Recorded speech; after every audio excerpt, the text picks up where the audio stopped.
প্রতিদিনের মতো আজকেও রাইডে বেরিয়ে দেখি রাস্তা জুড়ে অনেক শুকনো পাতা বাতাসে উঠছে, পড়ে যাচ্ছে, কেউ বা পা দিয়ে মরিয়ে চলে যাচ্ছে।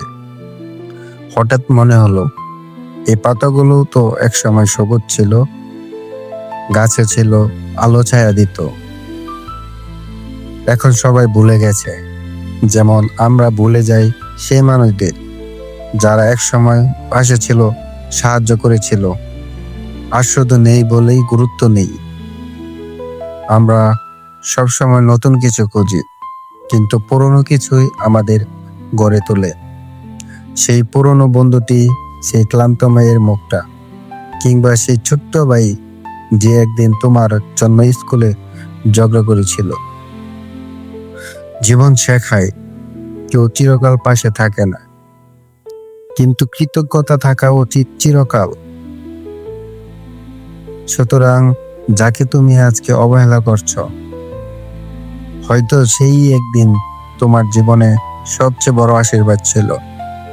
ভুলে যেও না, শুকনো পাতাও একদিন সবুজ ছিল। তো সর্বশেষে এইটুকুই বলতে চাই, রাইড করো, প্রকৃতি দেখো, কিন্তু মাঝে মাঝে একটু পিছনে তাকাও, কারণ কিছু মানুষ, কিছু মুহূর্ত হারিয়ে যাওয়ার আগে ধরা যায় না। তো এই ছিল আজকের গল্প।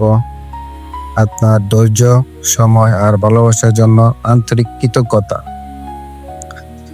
সবসময় আপনাদের সাথে থাকতে চাই। ভালো থাকবেন, সুস্থ থাকবেন। আবার দেখা হবে নতুন কোনো রাইডে, নতুন ভালোবাসায়।